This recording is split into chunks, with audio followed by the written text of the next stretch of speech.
बीच बड़ी खबर नागौर से, जहां पर नागौर सांसद आरएलपी सुप्रीमो हनुमान बेनीवाल बाड़ी घाटी टोल पर समर्थकों के साथ रुक गए हैं। करीब 12 बजे तक जिला कलेक्टर और एसपी बाड़ी घाटी पहुंचेंगे, जहां पर किसानों की मांगों को लेकर के प्रशासन के साथ बातचीत होगी। ये सबसे बड़ी अपडेट है इस वक्त की। ज्यादा जानकारी के साथ सहयोगी प्रकाश तंवर फोन लाइन पर हैं। प्रकाश, क्या अपडेट है? हाँ, मैं तो बताना चाहूंगा कि आज हनुमान बेनीवाल पहले अजमेर और फिर जयपुर कूच के लिए निकले थे, लेकिन वो बाड़ी घाटी जो टोल प्लाजा नागौर का आखिरी गांव है, वहां पर अपने समर्थकों के साथ रुक गए। जानकारी में ये भी सामने आया है कि अब इनकी नागौर कलेक्टर और एसपी से जो प्रशासन के साथ वार्ता होनी थी, जो सूचना मिली है कि अभी 2 घंटे पहले नागौर एसपी और कलेक्टर बाड़ी घाटी के लिए निकले हैं, जहां अब करीब 12 बजे वो बाड़ी घाटी टोल प्लाजा पहुंचेंगे, जहां पर हनुमान बेनीवाल के साथ उनकी मांगों को लेकर उनकी वार्ता की जाएगी। जी, तो कितना बड़ा काफिला है हनुमान बेनीवाल का यहाँ पर? जी, बताना चाहूंगा कि काफी बड़ी तादाद में उनके साथ समर्थक और उनकी गाड़ियां जो यहाँ से रियाबड़ी से निकली थी, लेकिन जैसे जैसे सर्दी का माहौल है, तो अभी जो समर्थक है वो भी बड़ी संख्या में हालांकि डटे हुए हैं।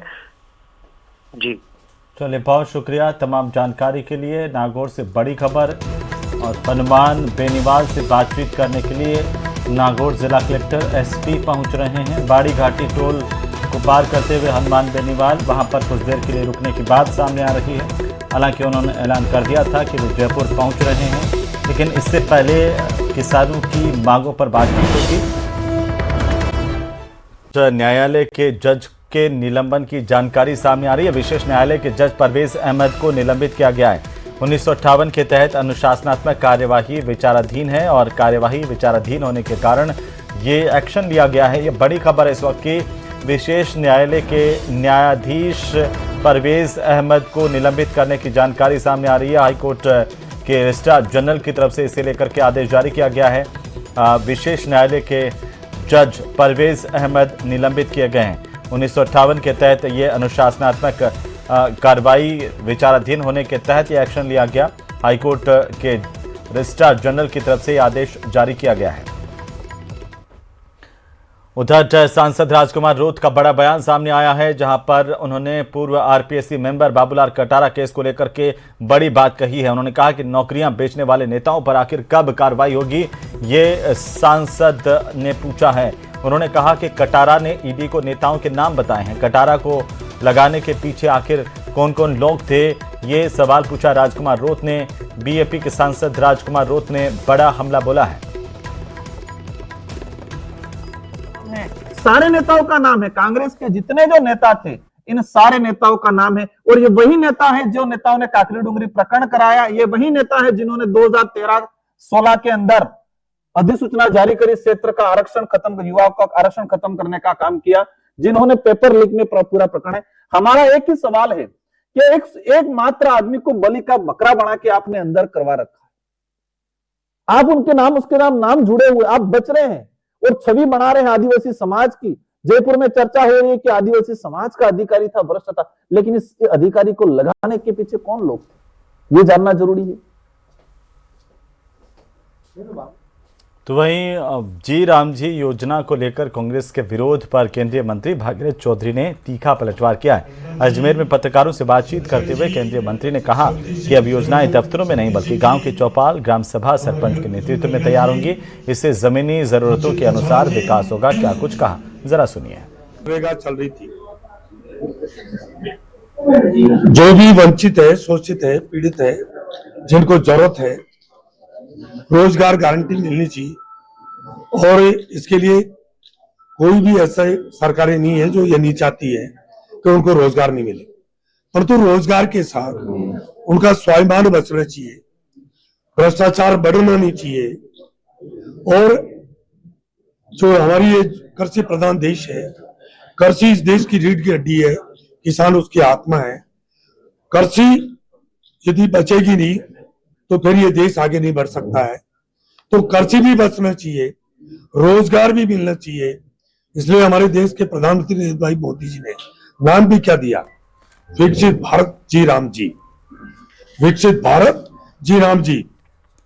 उधर खैरथल तिजारा जिले में मंगलवार को केंद्रीय मंत्री भूपेंद्र यादव और राजस्थान सरकार के जल मंत्री कन्हैयालाल चौधरी पहुंचे। इस दौरान दोनों ने जिले में विभिन्न विकास कार्यों के शिलान्यास और लोकार्पण कार्यक्रमों में हिस्सा लिया। केंद्रीय मंत्री भूपेंद्र यादव ने खैरथल में 161 करोड़ की योजनाओं का शिलान्यास किया है। इस दौरान खैरथल तिजारा जिले के सभी समाज के लोगों और व्यापारियों ने माला पहनाकर उनका स्वागत किया। भाजपा राष्ट्रीय मनरेगा में हम जाते थे, हम लोगों से पूछते थे पैसा 15 दिन में आएगा, 20 दिन में आएगा, लेकिन अब ये जो पैसा है इसको एक हफ्ते के अंदर अंदर ही ला करके मजदूर को मजदूरी के रूप में दिया जाएगा। लेकिन निवाई में प्रधानमंत्री आवास योजना में भ्रष्टाचार का बड़ा मामला सामने आया। डांगरथल ग्राम पंचायत के सरपंच और ग्राम विकास अधिकारी पर रिश्वत मांगने के ग्रामीणों ने गंभीर आरोप लगाए हैं। ग्रामीणों ने कलेक्ट्रेट पहुंचकर जिला कलेक्टर कल्पना अग्रवाल और जिला परिषद के सीईओ परशुराम धानका को ज्ञापन सौंपा। ग्रामीणों ने दोषी सरपंच, ग्राम विकास अधिकारी पर निष्पक्ष जांच कर कार्रवाई करने की मांग करते हुए काटे गए नाम वापस प्रधानमंत्री आवास योजना में जोड़ने की मांग की है। इन ग्रामीणों ने बताया कि ग्राम विकास अधिकारी ने 10-10 हजार रुपए इनसे मांगे। रिश्वत नहीं देने पर ग्राम पंचायत में बैठक बुला करके वार्ड पंचों के फर्जी साइन किए और 28 लोगों का योजना से नाम ही काट दिया। प्रधानमंत्री योजना की आवास पास हुई थी, हमारी 106 की लिस्ट थी सर। उसमें क्या हुआ, 28 जनों को काट दिया गया और और के पैसे डाल दिए गए हैं। हमारे पास ही सिक्योरिटी साहब और सरपंच साहब ने 10-10 हजार की मांग की, तो हम गरीब आदमी 10-10 हजार कहाँ से दे, किसान आदमी है।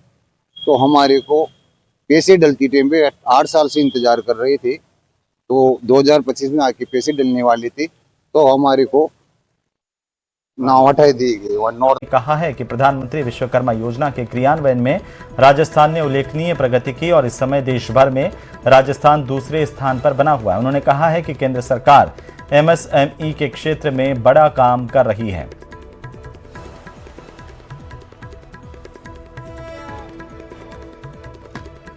एमएसएमई का मीटिंग मैंने ये उद्योग भवन में लिया। केंद्र सरकार अलग अलग योजना एमएसएमई में बना रहे हैं। एक विश्वकर्मा योजना है, 18 ट्रेडिशनल कर्मियों को ट्रेनिंग देके, टूल किट देके उसको लोन दिलाने का काम विश्वकर्मा योजना में प्रधानमंत्री जी का नेतृत्व में हम कर रहे हैं। पीएमईजीपी है, प्रधानमंत्री एम्प्लॉयमेंट गारंटी स्कीम। कहते हैं कि उम्र के साथ इंसान हो जाता है समझदार, लेकिन बाड़मेर के पचपदरा के निवासी हैं बाबू उर्फ बरकत खान ने इस कहावत को ही कटघरे में खड़ा कर दिया। 68 साल की उम्र में जहां लोग लाठी का सहारा लेते हैं, वहीं ये शातिर दादा चोरी की वारदात से पुलिस की नींद उड़ाता रहा और इस बार अपने जुर्म की गोल्डन जुबली यानी कि 50वें मुकदमे के साथ पुलिस के हत्थे चढ़ा है। ये मामला जोधपुर रेंज के शेरगढ़ थाना इलाके का, जहां सोइत्रा गांव में आशापुरा माताजी मंदिर में पिछले 1 महीने में 2 बार चोरी हुई। रात्रि गश्त के दौरान पुलिस ने संदिग्ध हालत में घूम रहे बाबू उर्फ बरकत खां को दबोच लिया। जांच में खुलासा हुआ कि आरोपी आदतन अपराधी है। इसका पहला केस साल 1984 में दर्ज हुआ था और अभी भी ये वारदातों को अंजाम दे रहा है।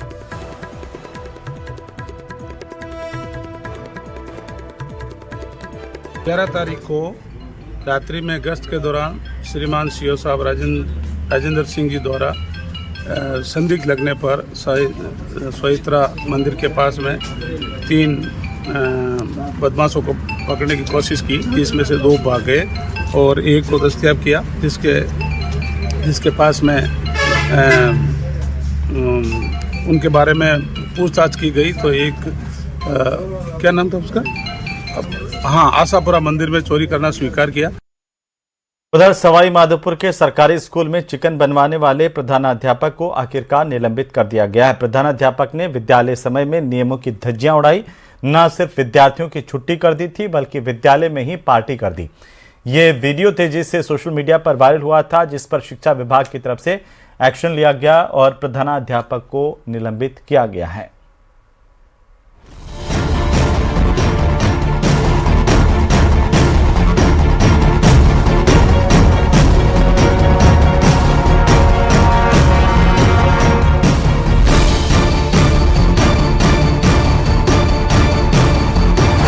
चिकन के स्वाद ने किया था लाचार। हेडमास्टर पर पड़ी निलंबन की मार। अब शिक्षा का मंदिर मत करना शर्मसार। जाड़ों की नर्म धूप की बात ही निराली है, इसलिए सवाई माधोपुर के इस स्कूल में पांव रखते ही मास्टर साहब गुनगुनी धूप का आनंद लेने लगे।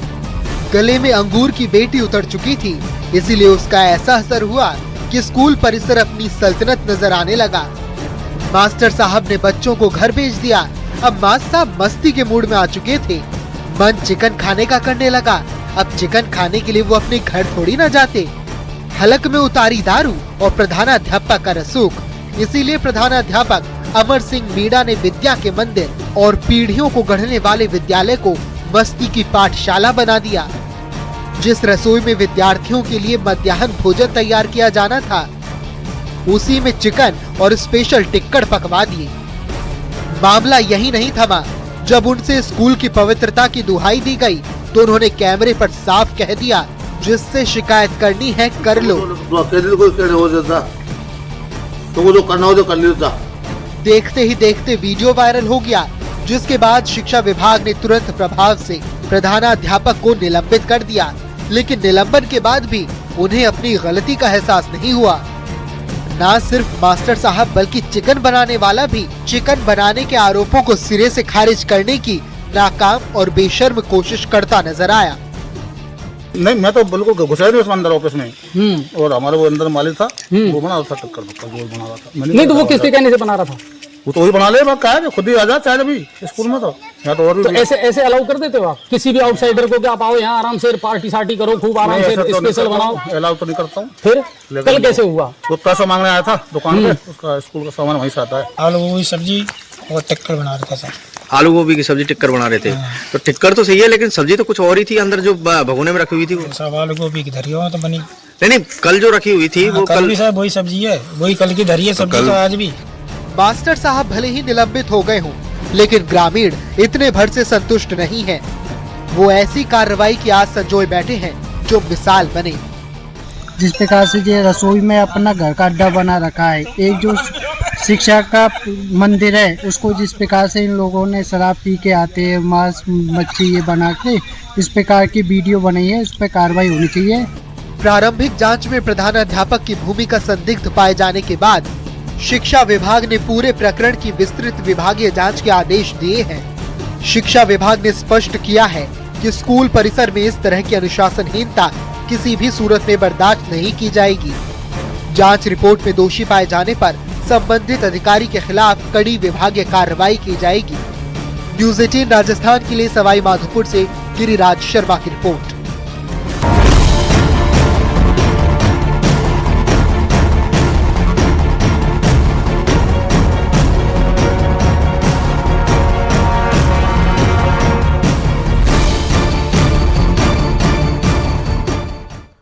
तो जिस कड़कड़ाती ठंड में लोग बिस्तर छोड़ने का साहस नहीं जुटा पाते, उसमें झुंझुनू के ग्रामीण जो है वो पिछले 15 दिनों से अवैध खनन के खिलाफ अपनी आवाज बुलंद कर रहे हैं। लेकिन 15 दिन बीतने के बाद भी उन्हें आश्वासन से ज्यादा अभी कुछ नहीं मिला है। ये रिपोर्ट देखिए।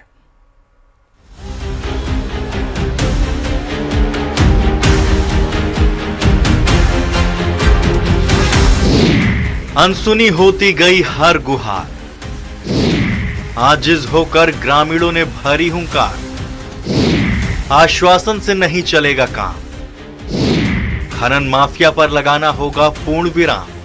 हमारे इस धरने स्थल के ऊपर गुंडागर्दी हो रही है, माफिया द्वारा गाड़ियां घुमाई जा रही है। पुलिस सुरक्षा के लिए एक पत्र लिखा है। वहीं पे प्रभारी मंत्री अविनाश गहलोत जी को भी हमने इस मामले के लिए अवगत कराया। जबरा मारे रोवे न देवे, इसी को कहते हैं। जी हाँ, खनन माफिया को अपने खिलाफ उठने वाली आवाज पसंद नहीं है। वो बस यही चाहते हैं कि भले ही अवैध ब्लास्टिंग से सांस लेना दूभर होता रहे, घरों में दरारें आती रहें, लेकिन उनकी करतूत के खिलाफ लोग लामबंद ना हो। लेकिन उम्मीद का कोई सिरा जब दिखाई नहीं दे तो आर पार की लड़ाई लड़ने के अलावा कोई विकल्प बचता कहां है। झुंझुनू के गुड़ागौड़ जी क्षेत्र के ग्राम हुकुमपुरा, बामलास, खेदड़ों की ढाड़ी और खरबासों की ढाड़ी के बाशिंदों का आंदोलन निर्णायक चरण में पहुंचता नजर आ रहा है। मंगलवार को ग्रामीणों ने गुढ़ा तहसील कार्यालय का घेराव किया। इससे पूर्व ग्रामीणों ने हुकुमपुरा से गुढ़ा तक ट्रैक्टरों से तिरंगा रैली निकाली। ग्रामीणों ने तहसीलदार का पुतला बनाकर शव यात्रा निकाली। इस दौरान ग्रामीणों और प्रशासन के बीच हल्की जोर आजमाइश भी हुई। हालांकि बाद में स्थिति नॉर्मल हो गई। 200 से ज्यादा मकानों के अंदर बड़ी दरारें आ गई। 40 से ज्यादा ट्यूबवेल जो धरती के अंदर समा गए, उनकी मोटरें अंदर रह गई। 16 दिन से ठंड के अंदर ग्रामीण धरने पे बैठे हैं। इसको लेके प्रभारी मंत्री अविनाश गहलोत जी को, जिला कलेक्टर जी को 2 बार, तहसीलदार जी को अवगत करवाया, एसडीएम साहब को करवा दिया, एसपी साहब को करवा दिया, कोई सुनवाई नहीं हो रही। खानों में हो रही भारी ब्लास्टिंग के कारण आसपास के गांवों के घरों में दरारें आ चुकी हैं, जिससे कभी भी बड़ा हादसा हो सकता है। खनन के कारण क्षेत्र का भूजल स्तर खतरनाक स्तर तक गिर गया है। धूल के कणों की वजह से लोगों की सेहत पर बुरा असर पड़ रहा है, लेकिन ग्रामीणों की गुहार नक्कार खाने में तूती की आवाज साबित हो रही है। न्यूज़ 18 राजस्थान के लिए झुंझुनू से कृष्ण सिंह शेखावत की रिपोर्ट।